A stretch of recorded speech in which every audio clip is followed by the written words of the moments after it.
Cuentos escritos en el exilio. Juan Bosch. El indio Manuel Sicuri. Manuel Sicuri, indio aymara, era de corazón ingenuo como un niño, y de no haber sido así, no se habrían dado los hechos que le llevaron a la cárcel en La Paz. Pero además Manuel Sicuri podía seguir las huellas de un hombre hasta en las pétreas vertientes de los Andes, y esa noche hubo luna llena, cosas ambas que contribuyeron al desarrollo de esos hechos.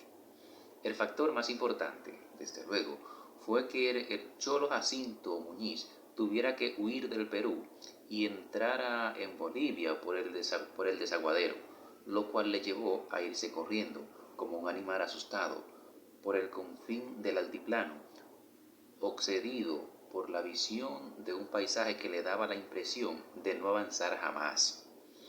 El cholo Jacinto Muñiz fue perseguido de manera implacable, primero en Perú, desde más allá del Cusco, y después por los carabineros de Bolivia, que recibían de tarde en tarde noticias de su paso por las desoladas aldeas de la punta. Jacinto Muñiz no podía liberarse de esa persecución, pues había robado las joyas de una iglesia, y eso no se lo perdonarían ni en Perú ni en Bolivia. Y para fatalidad suya era fácil de identificar porque tenía una cicatriz en la frente, desde el pelo hasta el ojo derecho. Cuando llegó a la choza del indio Manuel Sicuri, el cholo Jacinto Muñiz contó que esa era la huella de una caída, lo cual desde luego era mentira. Manuel Sicuri cuidaba de un rebaño de ovejas y de 9 llamas. Las ovejas llevaban prendida en la lana, a medio lomo, cintas de color azul, lo que servía para identificarlas como de su propiedad. Esa medida sobraba, porque no era fácil que en aquella zona sus ovejas se mezclaran con otras, ya que no había más en millas a la redonda. Pero era la costumbre de los aymarás del altiplano, y Manuel Sicuri seguía la costumbre. De seguir la costumbre en todo su rigor, sin embargo, quien debía cuidar de los animales era María Sisa, la mujer de Manuel, y además debía sembrar la papa y la quinua y la cañúa, los cereales de la punta, pues el hombre debía irse a trabajar a La Paz o tal vez a las minas. Pero resultaba que no sucedía así, porque Manuel era huérfano de padre y madre y tenía 3 hermanitos, 2 de ellos hembra, y él quería a esos niños con toda la fuerza de su alma.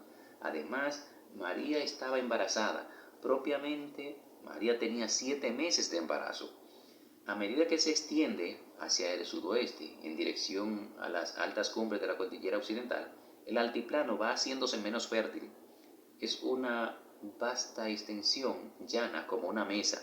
El aire transparente y frío es limpio y seco, sin gota de humedad. Cada vez más son escasas las viviendas y cada vez más va acentuándose en la tierra el cambio de color, pues hacia el norte es gris y en ocasiones amarilla y verde, mientras que hacia el sur va tornándose parduzca. El grandioso paisaje es de una impresionante hermosura y de aplanadora soledad. Cuando comienzan las primaveras, estribaciones de la cordillera hacia el sudoeste, que son sucedidas más tarde por otras eminencias peladas de nevadas cumbres y después por otra y otra más, comienzan también las enormes arrugas en el lomo de la montaña. Sin duda, los canales por donde en épocas lejanas corrieron aguas despeñadas. Pero eso es ya cayendo hacia el lado de Chile, y Manuel Sicuri tenía su choza en tierras de Bolivia. El indio podía tender la vista en redondo, y durante leguas y leguas no veía vivienda alguna. Su casa estaba hecha de tierra, y su propia madre había ayudado a levantarla. No había ventana para que no entrara el viento helado de la cordillera, y solo tenía una puerta que daba al este. De noche se quemaba la boñiga de las llamas y hasta de las ovejas, que Manuel iba recogiendo sistemáticamente días tras días, y su fuego era la única luz y el único calor de la vivienda.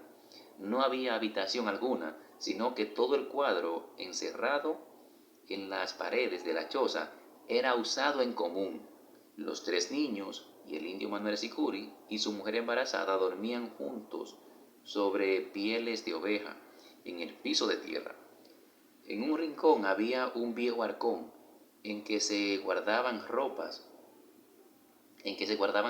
que habían sido del padre y de la madre de Manuel, cortos calzones de lana y faldas y chales de colores, los zarcillos de oro de María y los trajes de boda de la pareja, alguna loza de desconocido origen y un pequeño sombrerito negro de fieltro que usó María en la peregrinación a Copacabana, a orillas del Titicaca.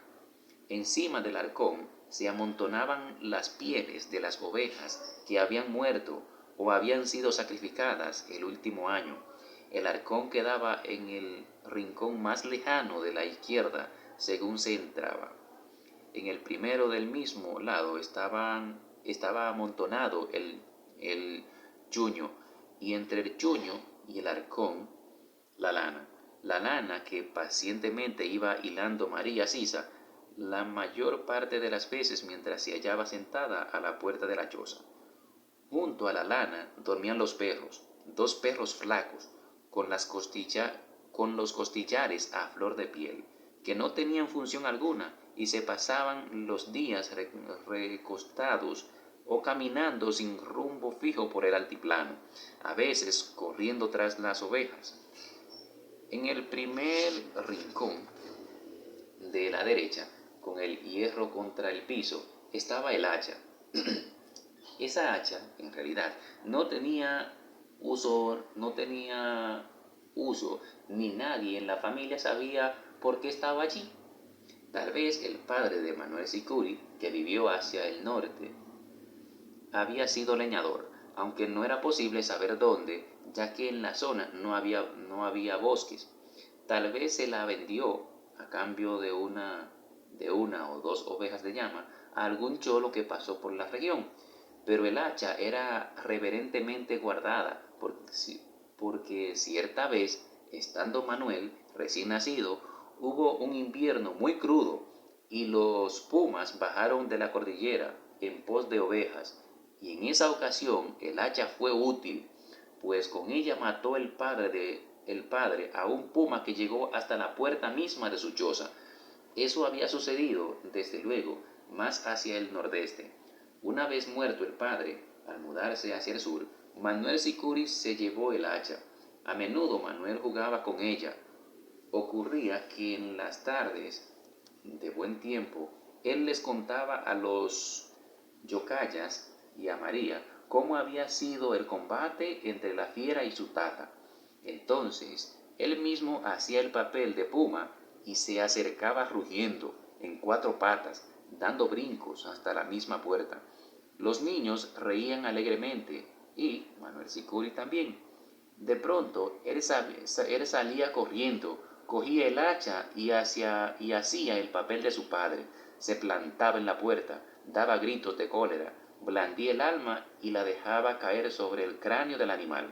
A esa altura, Manuel volvía a hacer el papel del puma y caía de lado, rugiendo de impotencia, agitando las manos y simulando que eran garras. Cuando el puma estaba ya muerto, tornaba Manuel a ser el padre, sin perjuicio de que hiciera también de oveja, y balara y corriera dando los saltos de los corderos, imitando el miedo de los tímidos animales. Toda la familia reía a carcajada, y Manuel reía más que todos. En realidad, Manuel era siempre y a toda hora estaba dispuesto a jugar como un niño. Uno de esos atardeceres, cuando la luz de julio en el altiplano era limpia y el aire cortante, los perros comenzaron a ladrar. Ladraban insistentemente, pero no a la manera en que lo hacían cuando corrían tras una oveja o cuando, lo que pasaba muy pocas veces, algún cóndor volaba sobre el lugar dejando su sombra en la tierra, sino que sus ladridos eran a la vez de sorpresa y de cólera. Entonces Manuel fue a ver lo que pasaba. Dio la vuelta a la casa y al corral, que quedaba al oeste de la vivienda, y era también de tierra. Allá, a la distancia, hacia la caída del sol, se veía avanzar un hombre. Ese hombre era el cholo Jacinto Muñiz. Cuando se acercaba, una hora después, casi al comenzar la noche, Manuel, la mujer y los pequeños se reunieron tras el corral. Por primera vez en mucho tiempo aparecía por allí un ser humano. Evidentemente el hombre hacía grandes esfuerzos para caminar, lo cual comentaban Manuel y su mujer. Los niños callaban asustados. De haber sido un desconocido, de haber sido un conocido o siquiera un indio como ellos, que usara sus ropas y tuvieran su aspecto, Manuel hubiera corrido a darle encuentro y tal vez a ayudarle. Pero era un extraño y nadie sabía qué le llevaba a tan desolado sitio a esa hora. Lo mejor sería esperar. Cuando estuvo a 50 pasos, el hombre saludó en aimara, si bien se notaba que no era su lengua. Manuel se le acercó poco a poco. María espantó los perros con pedruscos y pudo oír a los dos hombres hablar. Hablaban a distancia, casi a gritos. El forastero explicó que se había perdido y que se sentía muy enfermo. Dijo que tenía sed y hambre y que quería dormir. Su ropa estaba cubierta de polvo y su escasa barba muy crecida. Pidió que le dejaran descansar esa noche y, antes de que su marido respondiera, María dijo, también a grito, que en la vivienda no había dónde. Aunque hablaba aimara, se apreciaba a simple vista que ese hombre no era de su raza ni tenía nada en común con ellos. Pero además, su instinto de mujer le decía que había algo siniestro y perverso en ese duro rostro que se acercaba. Ella era muy joven y Manuel no llegaba a los 20 años, y ante el extraño, que tenía figura de hombre maduro, ella sentía que ellos eran unos yocayas, unos niños desamparados. Pero Manuel no era como su mujer. Manuel Sicuri era confiado, de corazón ingenuo, y por otra parte sabía que muchas veces nuestro Señor se disfraza de caminante y salía a pedir posada.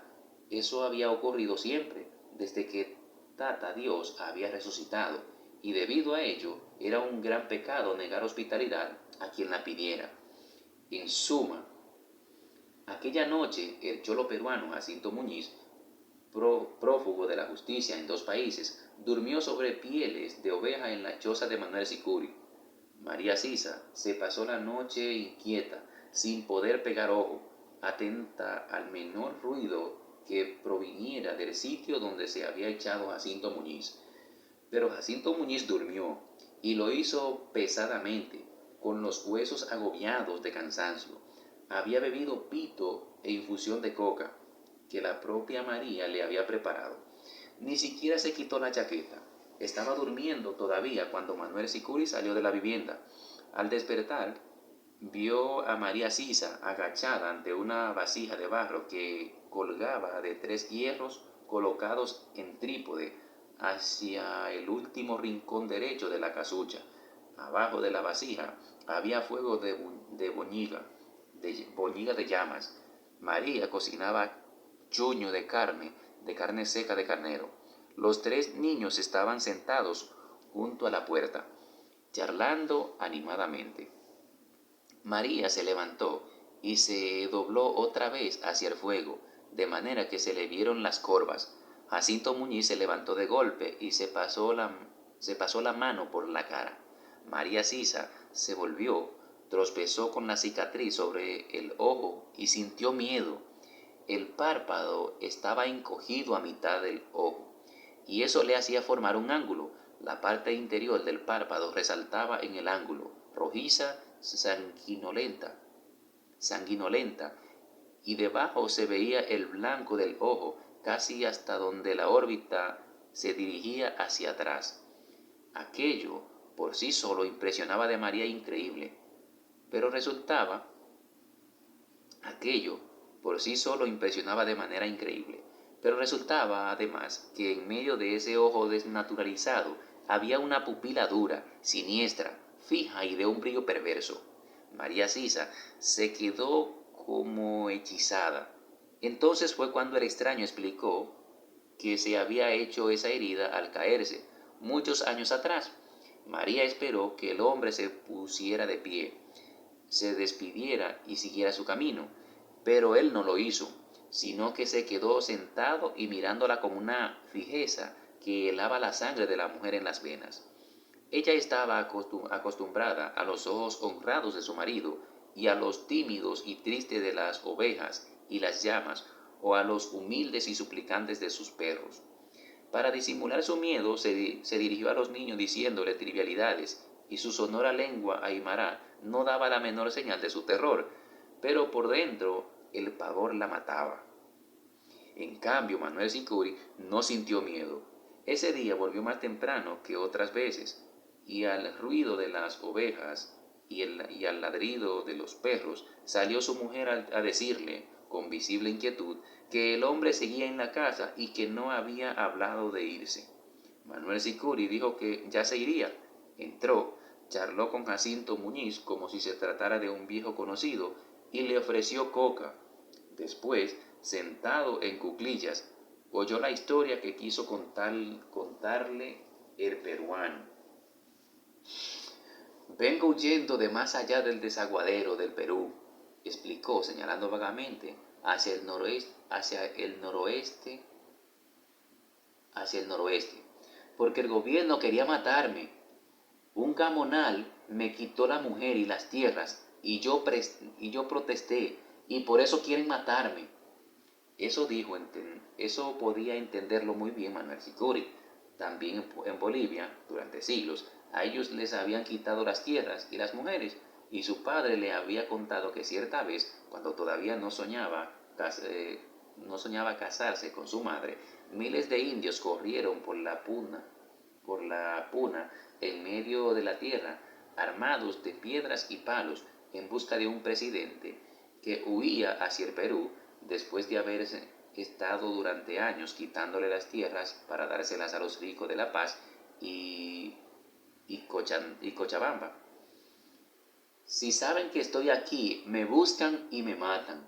Yo me voy a ir tan pronto me sienta bien otra vez. Además, yo voy a pagarte, dijo el peruano.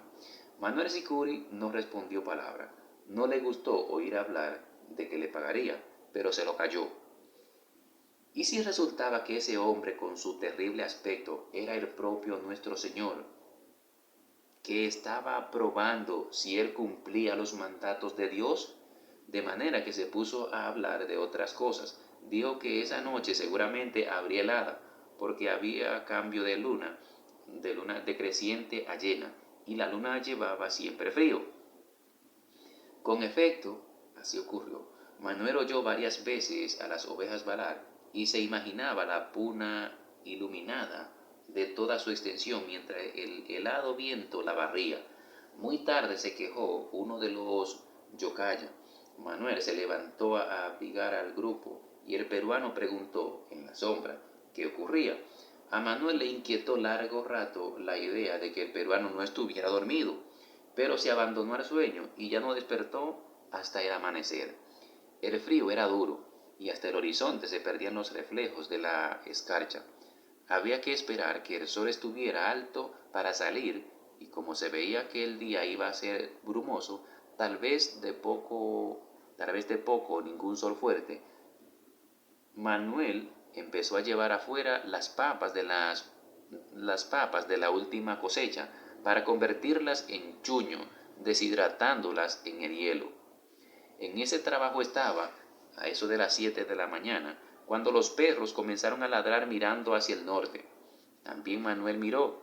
Un hombre se veía avanzar, un hombre como él, de su raza. Manuel entró en su casa. Viene gente, dijo, dirigiéndose más al cholo peruano que a su mujer. Entonces Manuel Sicuri vio a Jacinto Muñiz perder la cabeza. Su miedo fue súbito. Se levantó de golpe, apoyándose en una mano, y sus negros ojos se volvieron como los de una llama asustada a todos los rincones de la choza. «Tengo que esconderme», dijo, «tengo que esconderme, porque si me cogen me matan». «Aquí no», respondió calmadamente. «Aquí no», respondió calmadamente, pero asombrado Manuel Sicuri. «Aquí no es Perú». «Sí, yo lo sé, pero es que yo herí al gamonal y parece que murió. Si me cogen me matan». Manuel Sicuri y María Sisa se miraron como interrogándose. A partir de ese momento, María sabía que sus temores eran fundados. Y también a ella le dio miedo, tanto miedo como al extraño. Manuel dudó todavía, sin embargo. Con indescriptible rapidez pensó lo que debía hacerse. Corrió hacia el arcón, tiró las pieles de ovejas las ovejas en tierra, y separó el arcón de la pared en forma tal que entre el mueble y el rincón podía caber un hombre. «Ven, ven, ven aquí», dijo. El cholo corrió y de un salto se metió allí. Con toda premura Manuel fue tirando las pieles sobre él y el arcón. Nadie podía sospechar que allí había un hombre. Luego, volviéndose a los niños, que habían visto todo aquello en silencio, les ordenó que se callaran y que a nadie dijeran nada. A seguidas, volvió a su trabajo afuera, como si no hubiera visto al indio que avanzaba por la alta pampa. Resultó que el hombre era un chasquís, esto es, un correo enviado a recorrer las distantes y perdidas viviendas de esa zona para informar que se buscaba a un cholo peruano con una cicatriz en la frente, a juicio del Malcú, es decir, del jefe indígena que había mandado a Chasquís a ese recorrido. El prófugo buscaba cruzar hacia Chile, pero en vez de dirigirse hacia el sudoeste, desde el último sitio en que se le había visto, caminaba en derechura al sur, lo que indicaba que debía pasar por allí. «No, no ha pasado por aquí», explicó Manuel. El chasquís se había sentado en cuclillas y bebía chichas que se guardaba en una vasija de barro. María no hallaba dónde poner los ojos, pero Manuel Sicuri se había puesto impenetrable. Estaba él también en cuclillas y preguntó al visitante de dónde venía y cuánto hacía que se hallaba en camino y cómo estaban en su casa. Hablaba lentamente. Se refirió a la helada y dijo que el invierno iba a ser muy duro. Demoró mucho en esa charla antes de abordar el asunto, pero al fin lo hizo. «¿Por qué buscan a ese peruano?», preguntó. «Robó una iglesia allá en su tierra», dijo el chasquís. «Robó la corona de la Virgen y el cáliz y el manto de Tatica Jesús Nazareno, que tenía oro y piedras finas». Manuel estuvo a punto de venderse. Vio a su mujer mirarle con una fijeza de loca y él mismo sintió que la cabeza le daba vueltas. Tuvo que apoyarse en tierra con una mano. De manera que el cholo Jacinto Muñiz había robado a mamita a la Virgen, pero ya él había dicho que no había pasado por ahí, y decir lo contrario era probablemente buscarse un lío con las autoridades. Con el pretexto de seguir regando las papas en las escarchas, María salió. Manuel pensaba, si digo ahora que está aquí, van a llevarme preso por esconderlo. Si no digo nada, Tata Dios va a castigarme. Se me morirán las ovejas y las llamas y tal vez ni nazca mi hijo. No descubría su emoción, no denunciaba su pensamiento, pues seguía con su rostro hermético, sus ojos brillantes, sus rasgos inmóviles, cerrada la boca que era tan propensa a la risa, pero por dentro estaba sufriendo lo indecible. Entonces sucedió lo que más deseaba en tal momento. El chasquís se levantó y dijo que iba a seguir su camino. Y he aquí que sin saber por qué, aunque sin duda llevado a ello por el miedo, Manuel Sicuri se levantó también y explicó que iba a acompañarle, que iría con él hasta una pequeña comunidad de 4 chozas que quedaba casi en las faldas de la Cordillera Real, cuyas nevadas cumbres se veían en sucesión hacia el este y el sur. Tendría que caminar 3 horas de ida y 3 de vuelta, pero Manuel Sicuri no lo haría porque necesitaba saber, pero Manuel Sicuri lo haría porque necesitaba saber qué pensaba el chasquís. A lo mejor el chasquís había visto algo, sorprendido una huella, un movimiento sospechoso bajo las pieles de oveja, y se iría sin dar señales de que sabía que el cholo Jacinto Muñiz se hallaba escondido en la casa de Manuel Sicuri. Así pues, dijo que iría con él, y después de haber caminado unos 5 minutos dejó al chasquís solo y volvió al trote. Cuando estemos lejos, cuando estemos lejos a mediodía, sacas de ahí al peruano y que se vaya. Dile que ande deprisa y derecho, hacia la caída del sol. Por ahí no hay nada, ni va a encontrar gente. Por ahí no hay casas, ni va a encontrar gente. Esto fue lo que habló con su mujer, pero como el chasquís podía estar mirando, quiso despistarlo y entró en su choza. Después explicó que había vuelto a la vivienda para coger coca y sin más demora emprendió la marcha por la helada puna en cuya amplitud rodaba sin cesar un viento duro y frío. Así fue como actuó Manuel Sicuri durante esta angustiosa mañana. De manera muy distinta sintió y actuó el cholo peruano Jacinto Muñiz. En el primer momento, cuando supo que llegaba un hombre, el miedo le heló las venas y le impidió hasta pensar. En verdad, solo se le había ocurrido esconderse, sin que atinara a saber dónde. Y cuando Manuel Sicuri eligió el escondite y le llevó allí, él le dejó hacer sin saber claramente lo que estaba ocurriendo. Las pieles le ahogaban, aunque de todas maneras hubiera sentido que se ahogaba, aún estando a campo abierto.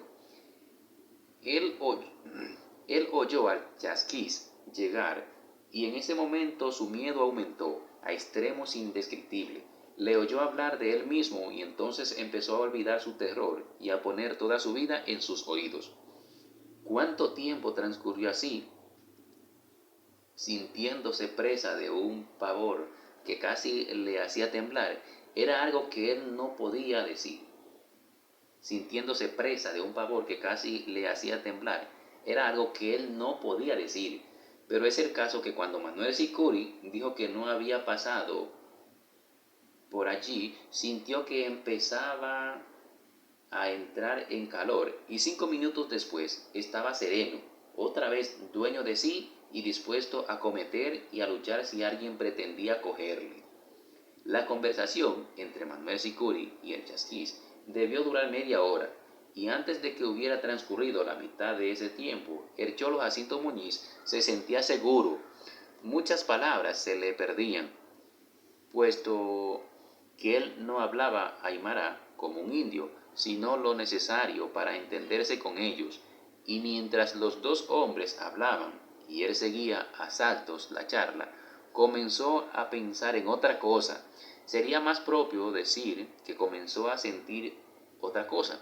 De súbito, y tal vez como reacción contra su pavor, Jacinto Muñiz recordó a la mujer de Manuel Sicuri, tal como la había visto el día anterior, agachada frente al fuego.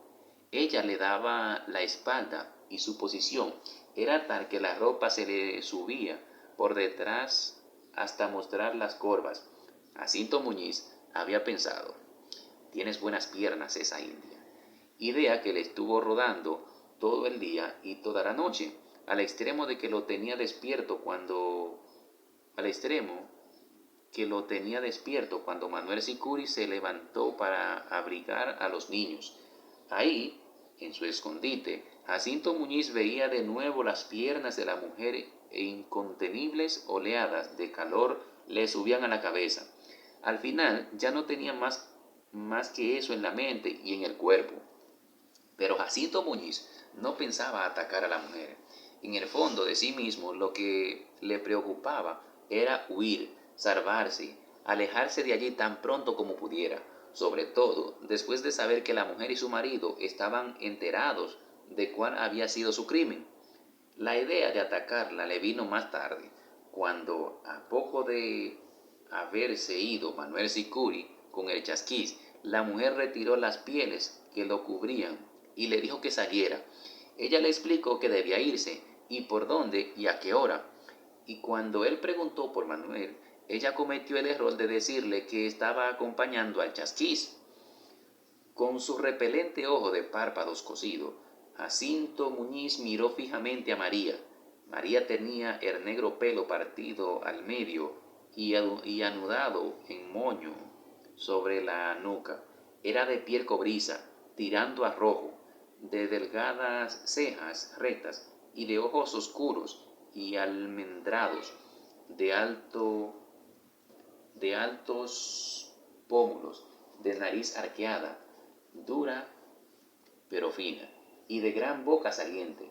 Era una india aymara como tantas otras, como millares de indias aymarás, bajita y robusta, pero tenía la piel limpia en los brazos y las piernas, y era joven. Estaba embarazada, pero ¿qué le importaba eso a él?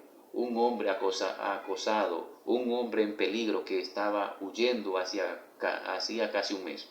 Sintiéndose fuera de sí y a punto de perder la razón, Jacinto Muñiz dijo que sí, que se iría, pero que le diera charqui o quinua o cañagua, algo en fin con qué comer en el camino. María Sisa también tenía miedo, como lo había tenido Jacinto Muñiz y como lo había tenido Manuel Sicuri. Pero además María sentía asco de ese hombre, por la Virgen de Copacabana. Ese bandido había robado una iglesia y estaba en su casa. Lo que ella quería era que se fuera inmediatamente. No hay charquís y tenemos muy poca quinua y muy poca cañúa, dijo secamente mientras vigilaba los movimientos del cholo. Dame un chuño entonces, pidió él. María quería decirle que no. Tata Dios iba a castigarla si le daba comida a su enemigo, pero tal vez si le negaba el chuño que estaba a la vista en el rincón, el hombre diría que no se iba. Llena de repulsión, se encaminó al rincón y se agachó para recoger el chuño. Para fatalidad suya, los niños estaban afuera, regando papas como sobre la escarcha. El ataque fue tan súbito y los hechos se produjeron tan deprisa que María no pudo describirlos más tarde. Cuando se agachaba, el hombre se lanzó sobre ella y la agarró fuertemente por los hombros, forzando estos de manera hacia un lado que María cayó de espalda. Como era una mujer joven y fuerte, se defendió con las piernas, pero al parecer aquello enfureció al peruano, o sin duda lo excitó más. María, María levantó los brazos y no lo dejaba acercarse. No gritó propiamente, porque en ese momento perdió del todo su miedo y se sintió colérica, pero comenzó a decirle al atacante cosas en voz tan alta que los niños corrieron, y uno de ellos, el mayor, agarró al hombre por la ropa. Jacinto Muñiz pegó al niño con un codo y lo lanzó a tierra. Había ocurrido que la vasija con la chicha había sido dejada en el suelo cerca de la puerta, donde la había puesto Manuel Sicuri después de haberle servido al chasquís. El atacante la vio y la tomó en una mano. María quiso evitar el golpe porque pensó, va a matar a mi niñito, mi niñito. Era desde luego el que llevaba en el vientre. Mi niñito era, desde luego, el que llevaba en el vientre. Y ese pensamiento la turbó. No tuvo, pues, serenidad bastante para defenderse, y la vasija golpeó sobre su frente, rompiéndose en innúmeros pedazos. María sintió el deslumbramiento del golpe y algo cálido que le corría a los ojos. Debió perder el conocimiento, puesto que a poco comprendió que el peruano estaba violándola, pero su indignación y su asco eran tan grandes que ellos le dieron fuerzas y logró, doblando la quijada del hombre, quitárselo de encima. Entonces se puso en pie de un salto y corrió como despavorida a través de la puna, volviendo el rostro cada 15 segundos para asegurarse de que él no la seguía. El hombre salió a la puerta y comenzó a correr tras ella, pero sucedió que el llanto de los niños, las voces de María y el ruido de la lucha excitaron a los perros, y ambos se lanzaron tras Jacinto Muñiz. Este se agachó varias veces para coger piedra y tirándoselas a los animales. Estaba como loco, y el rojizo párpado levantado se le veía como una brasa en medio de la noche. Comprendió al fin que no comprendió al fin que no podría alcanzar a María Sisá. Volvió entonces a la choza, recogió su sombrero, se llenó los bolsillos de chucho, sacó de las vasijas en que se guardaban coca y lejía y salió de nuevo. Desde lejos María le vio salir y le vio irse huyendo por detrás del corral, hacia el oeste, a toda carrera, como espantado por algún enemigo invisible.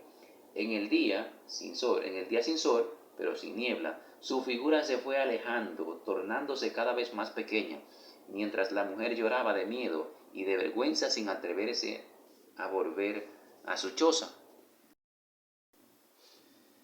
Todavía le quedaban a María, y sin duda también a los niños, si bien tal vez ellos no comprendían lo que sucedió, a pesar de que veían a María sangrando por la frente, unas 5 horas de angustia antes de que volviera Manuel Sicuri. Pero ocurrió que Manuel retornó antes. Llevaba 2 horas de marcha junto al Chasquís y estaba ya seguro de que éste no tenía sospechas de que el peruano se encontrara en su casa, cuando le dio al propio Chasquís por decir que quizás sería bueno que él volviera a su vivienda. Tu mujer y los niños están solos, y ese mal hombre puede llegar allá. Estuvo preso en su tierra por una muerte, me dijo el Marcú, y a eso se debe que tenga una cicatriz sobre el ojo. Sí. Manuel Sicuri se quedó mirando al Chasquís. Este no era capaz de adivinar lo que estaba pasando en tal momento por la cabeza de Manuel Sicuri. Jacinto Muñiz estaba en su casa y seguramente había oído desde su escondite cuanto ellos hablaron. Tal vez le diera miedo a Jacinto Muñiz y por miedo de que le denunciara, matara a María y a los yocayas. Era un hijo del demonio, el hombre que había robado a la corona de mamita. ¿Qué no sería capaz de hacer? Sí, dijo Manuel, sí, dijo Manuel Sicuri. Hablas bien, Chaquís, yo me devuelvo. Se devolvió, pero no podía caminar a su paso normal. Algo le hacía correr a trote corto, algo que él no quería definir. Podía ser temor a Tata Dios. Quizá Tata Dios iba a ponerse bravo con él por haber dado auxilio al cholo. Podía ser un oscuro sentimiento con respecto a María. No le había gustado el extranjero y se lo había dicho. ¿Qué hacía Jacinto Muñiz despierto a medianoche? Por momentos, el indio Manuel Sicuri aumentaba la velocidad de su trote. Iba siguiendo sus propias huellas, solo que al revés. Otro acaso no las vería, pero Manuel Sicuri las distinguía bien claras, sus huellas y las del Chasquís, a veces desaparecidas donde había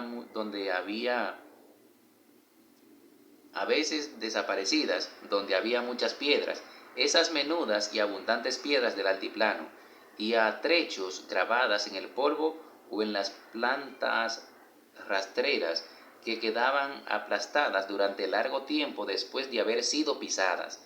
El día iba aclarando lentamente, de manera que de vez en cuando él podía ver su sombra, una sombra vaga, y calcular la hora. Era bastante más allá del mediodía.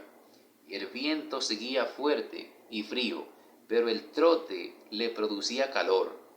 Poco a poco, a fuerza de atender a la regularidad de su paso, Manuel Sicuri fue dejando de pensar. Pasada la primera hora de marcha, alcanzó a ver su casa.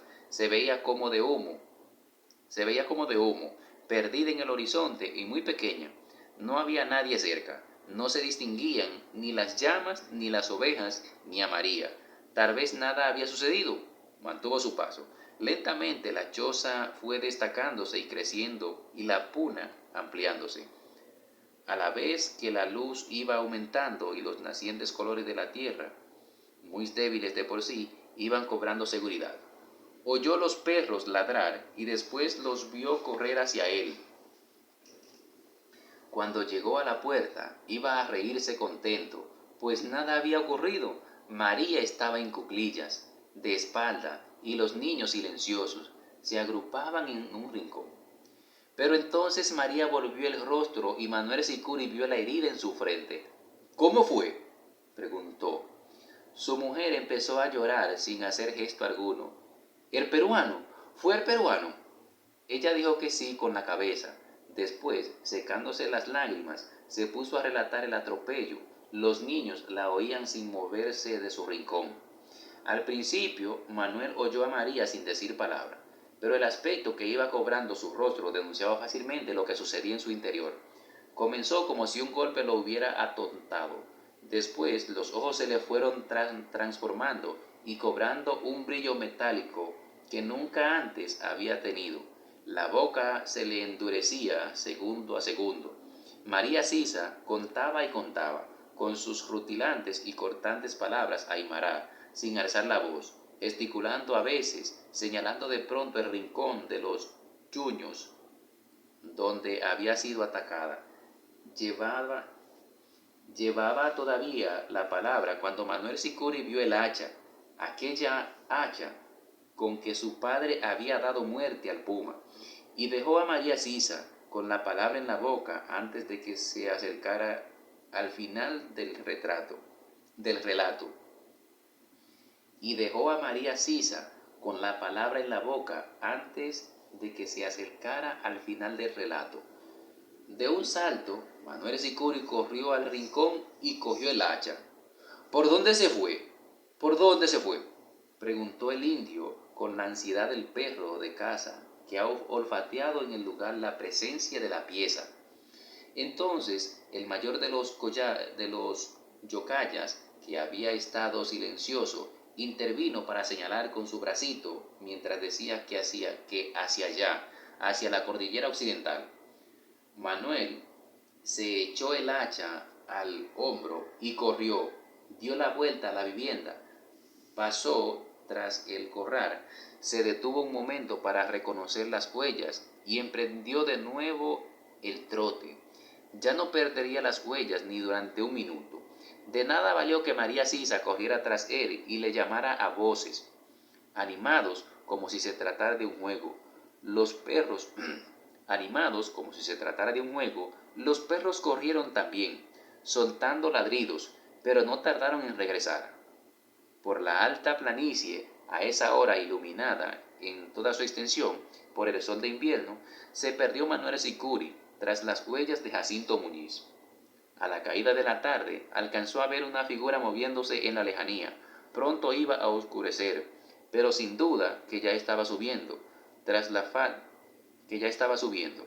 Tras las faldas de la cordillera, la enorme luna llena, la clara, la casi blanca luna llena invernal. Así, aquel hombre que marchaba penosamente hacia el oeste no se le perdería en las sombras. No tenía hacia dónde ir, que él no le viera. No había una casa, no había un árbol, no había una cañada en toda su extensión, ni a derecha ni a izquierda, ni hacia atrás ni hacia adelante. No había repliegue del terreno que pudiera ocultarlo. No había piedras grandes, ni colinas, y ni siquiera pajonales en la dilatada llanura. No había gente que le diera amparo ni animales entre los que ocultarse. Podía oír si le veía, pero acabaría cansándose, y él, Manuel Sicuri, no se cansaría. Un indio aymara no se cansa a la hora de hacer justicia. Puede esperar días y días, meses y meses, años y años, y no se apresura, no cambia su naturaleza, no da siquiera señales de su cólera, no descansa y no se cansa. Aquel hombre era el cholo Jacinto Muñiz. Aquel hijo del demonio había muerto a otros hombres y había robado a mamita la Virgen y a tatica Dios, el Nazareno. Aquel salvaje había atropellado a María Cisá, su mujer, que esperaba un niño suyo, un varoncito como él. Nadie podría salvar a Jacinto Muñiz. Y a fin de evitar que mientras la luna subía y aclarara la llanura, el cholo peruano aprovechara la oscuridad para cambiar de dirección, Manuel Sicuri apresuró el paso con el propósito de alcanzarle pronto. En verdad, Jacinto Muñiz se sentía ya a salvo. Su plan era caminar toda esa noche. No se cansaría, porque llevaba buena provisión de coca para mascar, y la coca le evitaría el cansancio. Aprovecharía la luna y marcharía derecho hacia la cordillera. Allí podría haber casas, tal vez algunas comunidades aymaras, y sin duda habrían enviado a ellas también chasquís anunciando su probable llegada, y ahora tenía encima dos delitos, uno en el Perú, el otro en Bolivia. Fue afortunado porque María Sisá no había muerto. Sin embargo, la había atacado y ya debía saberlo su marido, y probablemente también el chasquís si había vuelto con él. De haber casas en las cercanías de la cordillera, él las alcanzaría a ver con tiempo, antes de amanecer, puesto que la luna alumbraría toda la noche. En ese caso, su plan era torcer rumbo al sur, lo más al sur que pudiera, hasta alcanzar un paso hacia Chile.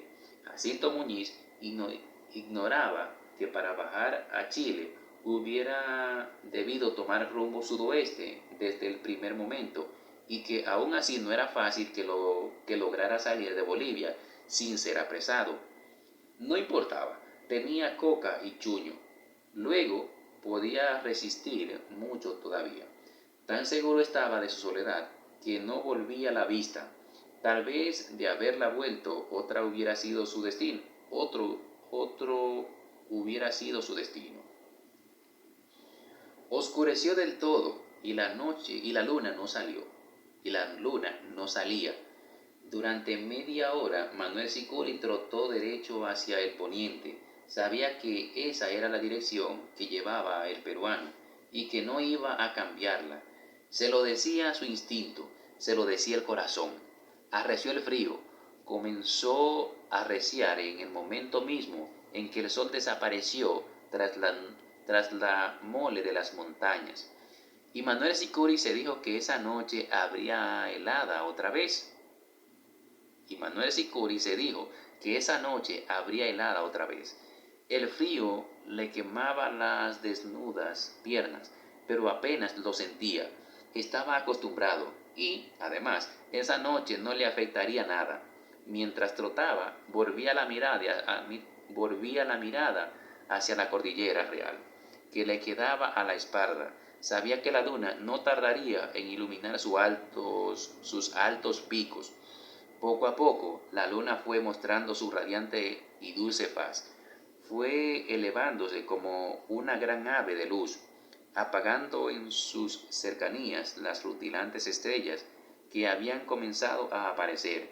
En 10 minutos más la enorme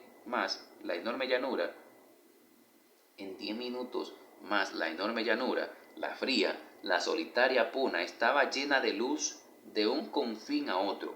Con gran sorpresa, Manuel Sicuri notó que había acortado la mitad, por lo menos, de la distancia entre él y Jacinto Muñiz. Un indio del altiplano, como él podía distinguir al otro claramente, con su traje negro destacándose sobre el fondo de la puna.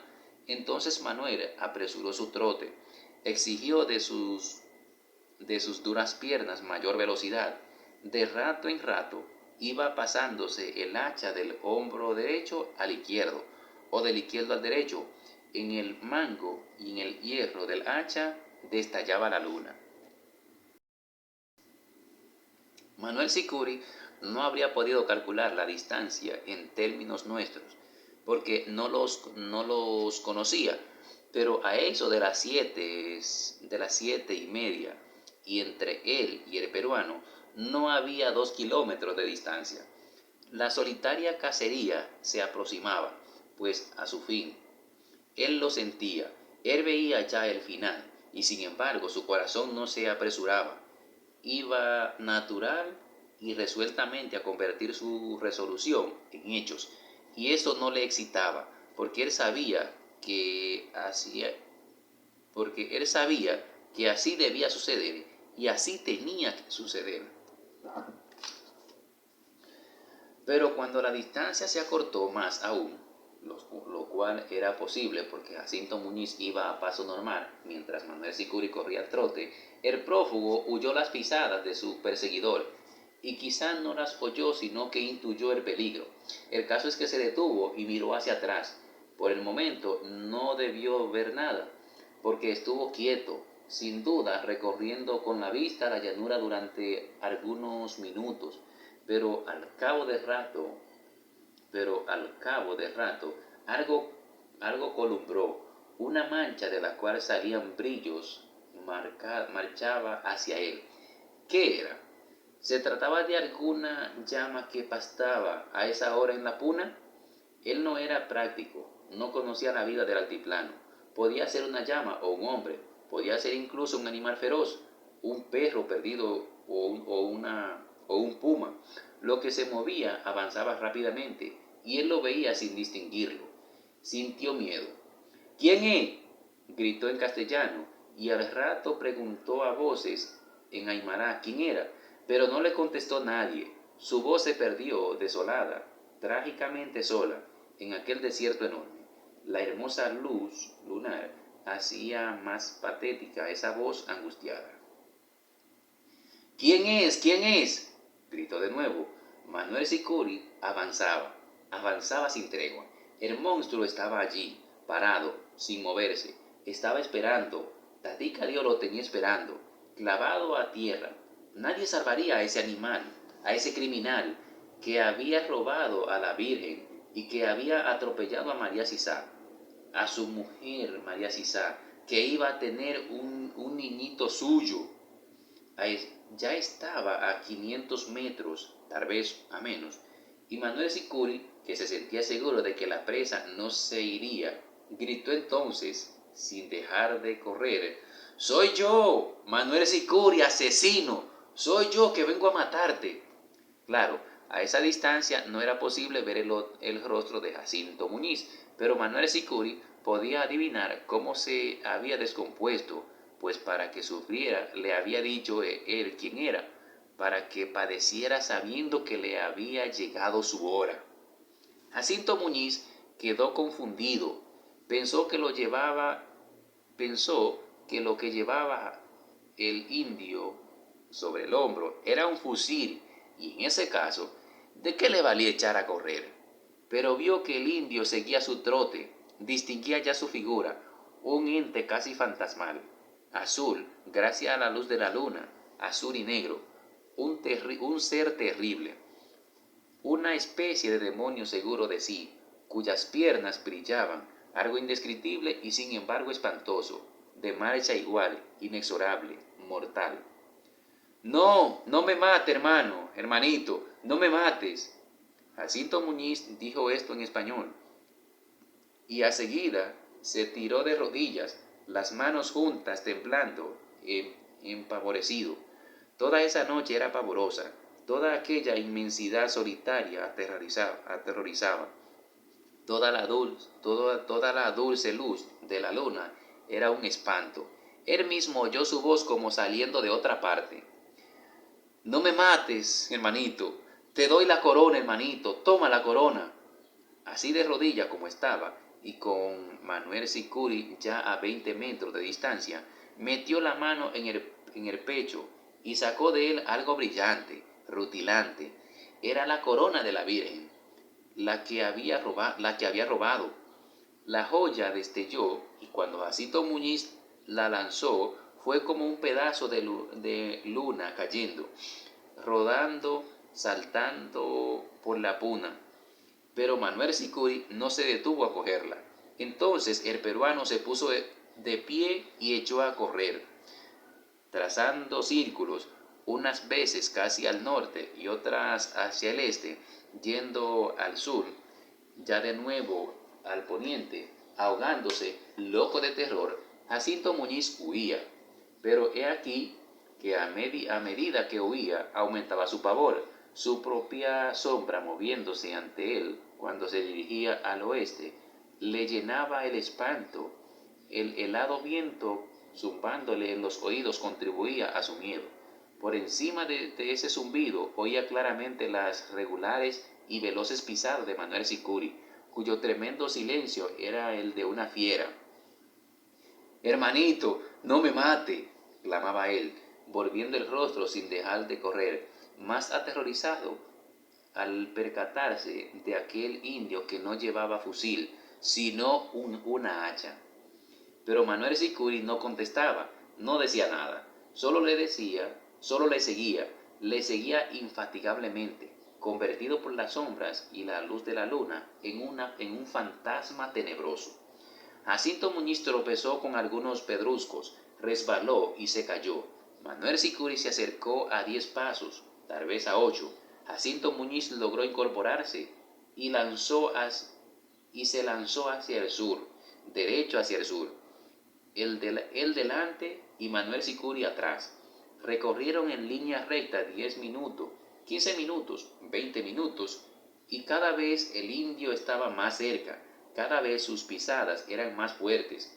La gran llanura esplendía, cargada de luz y de silencio. Manuel Sicuri no tenía por qué preocuparse, esto es, no se sentía preocupado. Era una actitud muy aimara la suya, aunque no era fácil de comprender. El indio Manuel Sicuri iba a hacer justicia. Estaba seguro de que no tardaría en hacerla. No había, pues, razón para que se excitara. Ese hombre que corría no podría salvarse. Huiría cuanto quisiera, tal vez horas y horas, pero ellos dos estaban solos en la solitaria puna, y él, Manuel Sicuri, no se cansaría, no tropezaría con los culas de la pampa, no caería, y poco a poco iba acercándose al monstruo, pie a pie, pulgada a pulgada, iba llegando a su meta. Jacinto Muñiz podía seguir huyendo, eso no encolerizaba a Manuel Sicuri. Lo único que tenía él que hacer era mantener su paso, su trote seguro y constante, y no perder de vista al cholo. El cholo volvió a tropezar y cayó de nuevo. Eso le ocurría porque volvía la cara para ver a su perseguidor. Le sucedía porque había sido perverso y tenía miedo. Manuel Sicuri se le acercó a 3 pasos. De no haber sido él un indio aymara, dueño de sí mismo, le hubiera tirado el hacha y tal vez le hubiera herido. Pero podía también no herirle, y entonces el otro ganaría tiempo mientras él volvería a coger el arma. No había por qué adelantarse. Jacinto Muñiz caería en sus manos. Todavía podía esperar. Es más, podía esperar toda esa noche y todo el día siguiente, y toda una semana, y un mes, y un año, y una vida. Lo que podía hacer era actuar sin tino. Lo que no podía hacer era actuar sin tino y perder su oportunidad. Pero el minuto fatal se acercaba deprisa. Jacinto Muñiz empezaba a sentir que se ahogaba, que perdía fuerzas. ¿Cuánto tiempo llevaba huyendo a locas por el iluminado altiplano? No lo sabía, y sin embargo a él le parecía una eternidad. Por momentos perdía la vista y toda aquella llanura le resultaba pequeña. Siguiendo círculos, dando vueltas, doblando de improviso, volvía a pasar por donde ya había pasado, alcanzando a ver algo brillante ante sí, y reconoció la corona. Pensó agacharse para cogerla, pero si se agachaba, el indio iba a alcanzarlo. Gritó entonces: «¡La corona! ¡Mira la corona! ¡Te regalo la corona!» Y la señalaba con la mano, en un afán ridículo por distraer a Manuel Sicuri. Manuel Sicuri sí la vio, podía hacer eso, podía distinguir la corona y seguir su corona con los ojos puestos en ella, sin importarle si era una joya o no, propiamente sin pensar en ella, porque Manuel Sicuri no pensaba en nada, ni siquiera en María.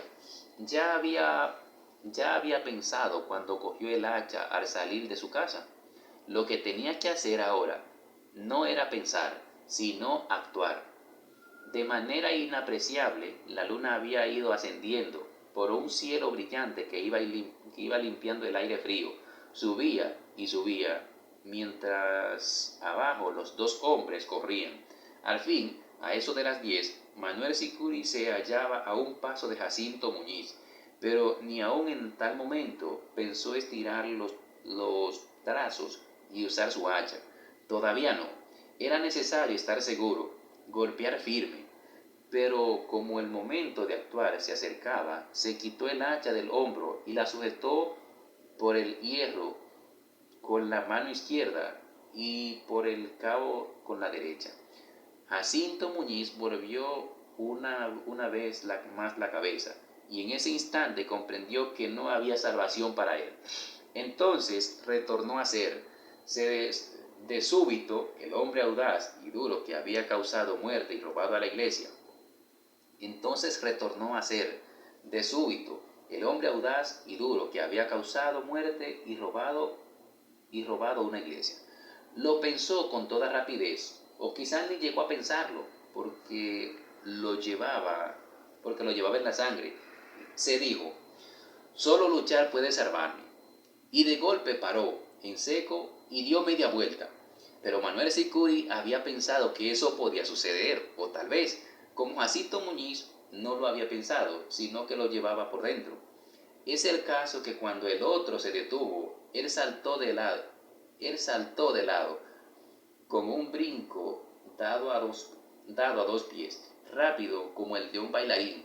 A tiempo que daba ese brinco, blandó el hacha, la revolvió por él, la revolvió por debajo y la alzó.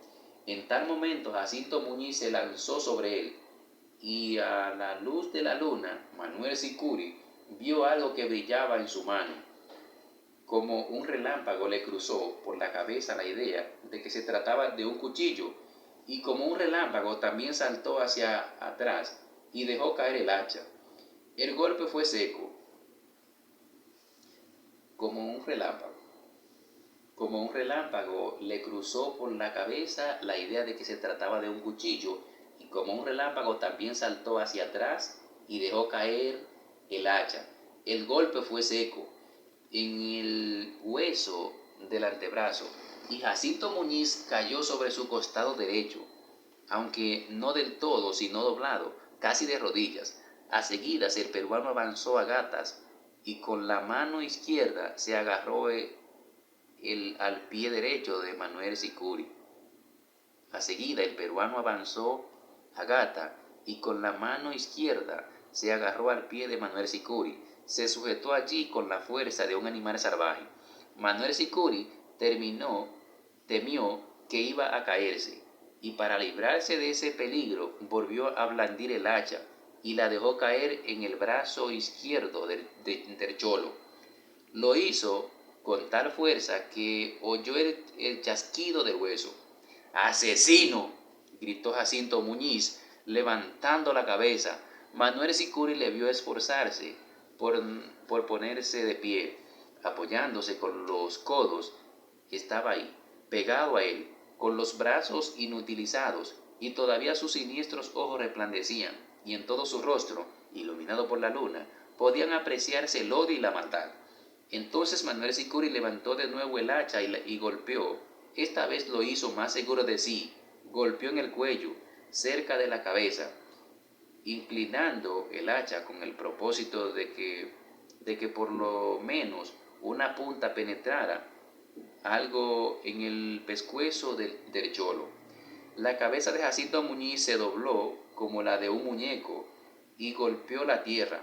Manuel Sicuri se retiró un poco y se puso a oír la sonora respiración del herido, los débiles gemidos con que iba saliendo poco a poco de la vida, el barbotar de la sangre en su lento fluir. 3 o 4 veces el cuerpo de aquel hombre se agitó de arriba a abajo. Al fin extendió los brazos y se quedó quieto, levemente sacudido por los estertores de la muerte.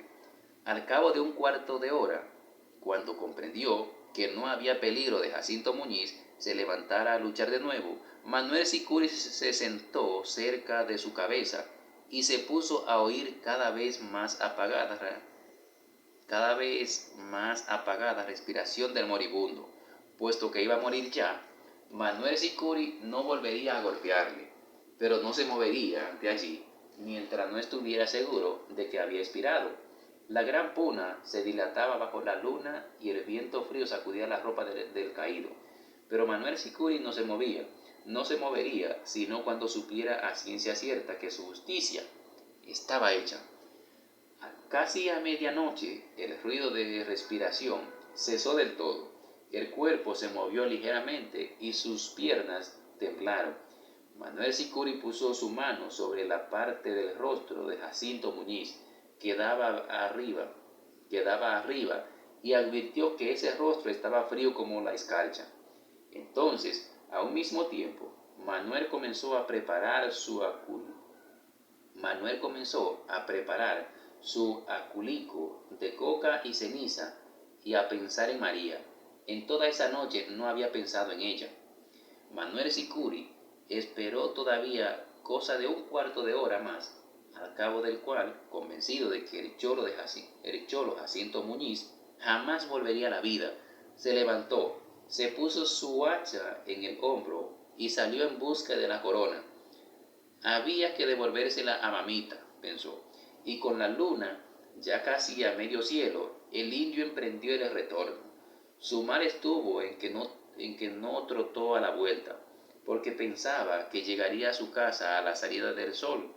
Cuando fue a cruzar la puerta ya eran las 7 y más, y allí estaba acuclillado, tomando pito, el chasquís del día anterior. El chasquís había caminado de noche para aprovechar la luna y arribó a la casa de Manuel Sicuri antes que él.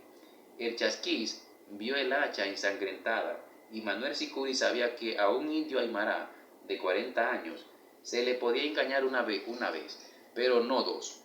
Tuvo que contarlo todo, pues, y al terminar sacó del seno la corona. Hay que llevársela a mamita, dijo. Quiero llevársela yo mismo, yo y María. Pero no pudo llevársela, porque así como él no podía engañar al chasquís, el chasquís no podía engañar a su marcú, ni su marcú a su carabinero, ni esto al juez. El juez, a causa de que la ley lo ordenaba, dijo que Manuel Sicuri debía ir a la cárcel. En la cárcel de La Paz, un día, Manuel contaba a sus compañeros cómo su padre había muerto un puma a hachazos. Él mismo hacía el papel de puma y después el de su madre, y los indios se reían a carcajadas, viéndole reír. Manuel Sicuri se puso de pronto serio. Ocurrió que en su cabeza estalló una pregunta como de una tormenta estalla un rayo.